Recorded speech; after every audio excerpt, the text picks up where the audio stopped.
आज के इस वीडियो में हम सामान्य हिंदी के 15 महत्वपूर्ण प्रश्नों को हल करेंगे। तो चलिए आज के इस वीडियो को हम शुरू करते हैं।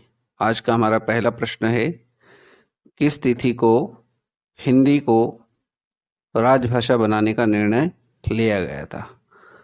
तो किस दिनांक को हिंदी को राजभाषा बनाने का निर्णय लिया गया था? ऑप्शंस है 26 जनवरी 1950, 14 सितंबर 1949, 14 सितंबर 1950, 15 अगस्त 1947।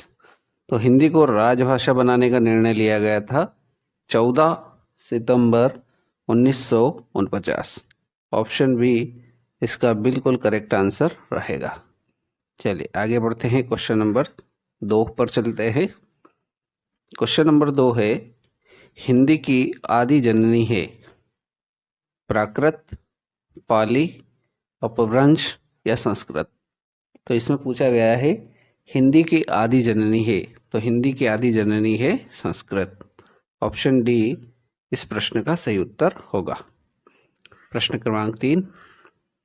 प्रश्न क्रमांक 3 है, कहेरी नलिनी तू कुम्हालानी, तेरे ही नाली सरोवर पानी, पंक्ति के रचनाकार कौन है? जायसी, रैदास, कबीर या दादू?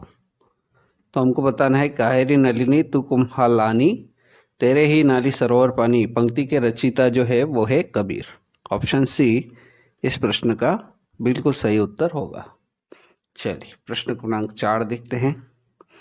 प्रश्न क्रमांक 4 है, छत से ईंट गिरी, मतलब ऊपर छत है, यहाँ से ईंट कहाँ गिर गई? नीचे गिरी। वाक्य में कौन सा कारक है? कर्ता, करण, अपादान कारक या संबंध कारक?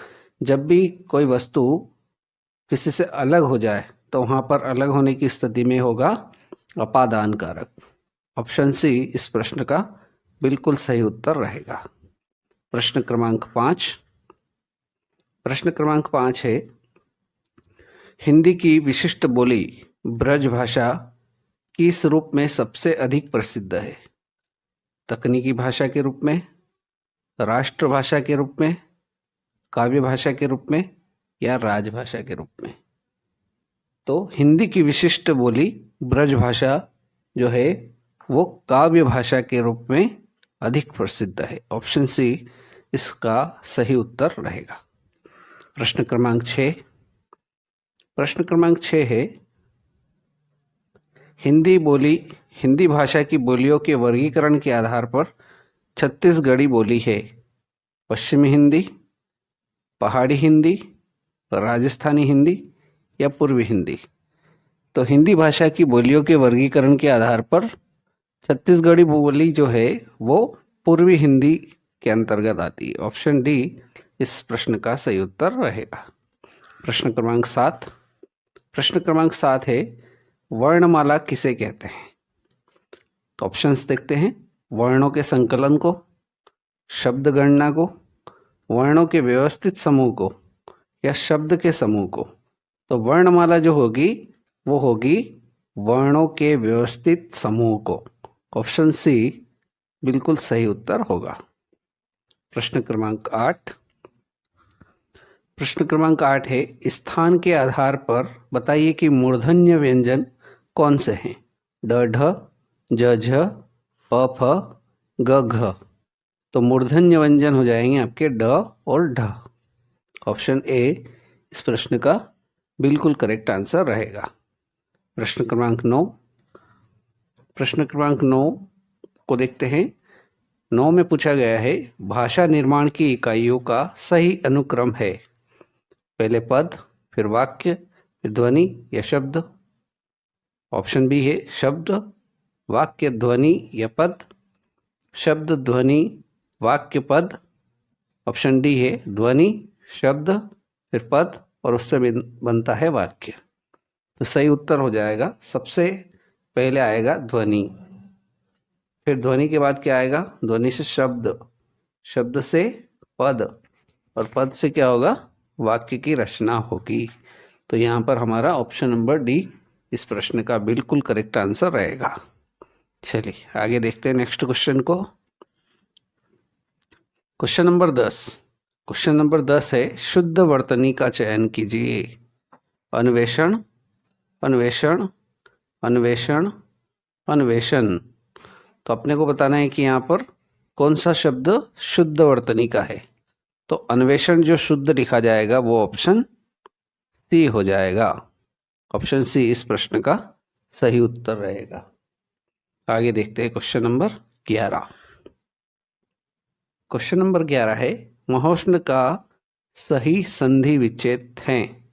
महाधन उष्ण, महधन उष्ण, महाधन उष्ण, महोधन उष्ण।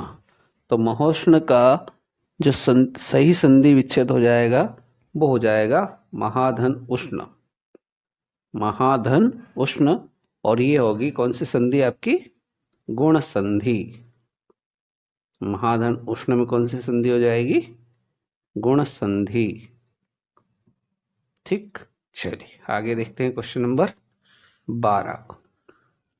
क्वेश्चन नंबर 12 है, शहद शब्द है। शहद कौन सा शब्द है? तत्सम है, तद्भव है, देशज है या आगत है? तो हमको इसमें बताना है कि शहद शब्द कौन सा शब्द है। तो इसका राइट आंसर हो जाएगा, शहद जो शब्द है वो आगत शब्द है। ऑप्शन डी बिल्कुल सही उत्तर रहेगा। आगे बढ़ते हैं क्वेश्चन नंबर 13 की ओर। क्वेश्चन नंबर 13 है, निम्न में से कौन सा शब्द स्वर संधि का उदाहरण है? 4 ऑप्शंस देखते हैं। उच्चारण, इसका अगर संधि विच्छेद करेंगे तो ये हो जाएगा उत्धन चारण, उत्धन चारण। और हलंत आया है इसलिए ये कौन सी संधि हो जाएगी आपकी? व्यंजन संधि, व्यंजन संधि। और हमसे तो ये प्रश्न में पूछा गया एक स्वर संधि का, तो ये ऑप्शन तो पहले ही कैंसिल हो गया। दूसरा देखते हैं दिग्गज, इसका संधि विच्छेद करेंगे तो ये बनेगा दिक धन गज, दिक धन गज। इसमें भी हलंत है इसलिए कौन सी संधि हो जाएगी? ये भी व्यंजन संधि। अगला देखते हैं, इसमें अधोगति। तो अधोगति का जब संधि विच्छेद करेंगे तो ये हो जाएगा अध धन गति। तो यहाँ विसर्ग आया इसलिए कौन सी संधि हो जाएगी? विसर्ग संधि। तो हमसे प्रश्न पूछा क्या गया था कि स्वर संधि का उदाहरण है। ये आपका व्यंजन हो गया, ये भी व्यंजन हो गया, ये विसर्ग हो गया। तो आपका स्वर संधि पूछा था तो ऑप्शन सी इसका बिल्कुल करेक्ट आंसर रहेगा। चलिए आगे बढ़ते हैं क्वेश्चन नंबर 14। उपसर्ग का प्रयोग होता है शब्द के अंत में, शब्द के मध्य में, शब्द के आदि में या इनमें से कोई नहीं। तो उपसर्ग का जो प्रयोग होता है वो शब्द के प्रारंभ या आदि में होता है। और प्रत्यय का क्या होता है? प्रत्यय शब्द के पीछे लगते हैं। और आज के इस वीडियो का अंतिम प्रश्न, हिंदी वर्णमाला में आयोगवाह वर्ण कौन से हैं? ई, उ, अम, अह या आ। तो हिंदी वर्णमाला में आपको याद होना चाहिए कि आयोगवाह वर्ण की संख्या है 2 और वो है अम और अह। ऑप्शन सी इसका बिल्कुल करेक्ट आंसर रहेगा। तो इस प्रकार से आज के इस वीडियो में हमने हिंदी के 15 ऑब्जेक्टिव प्रश्न को हल किया। उम्मीद करता हूँ कि ये वीडियो आपको अच्छा लगा होगा। मिलते हैं नेक्स्ट वीडियो में। जय हिंद, जय भारत।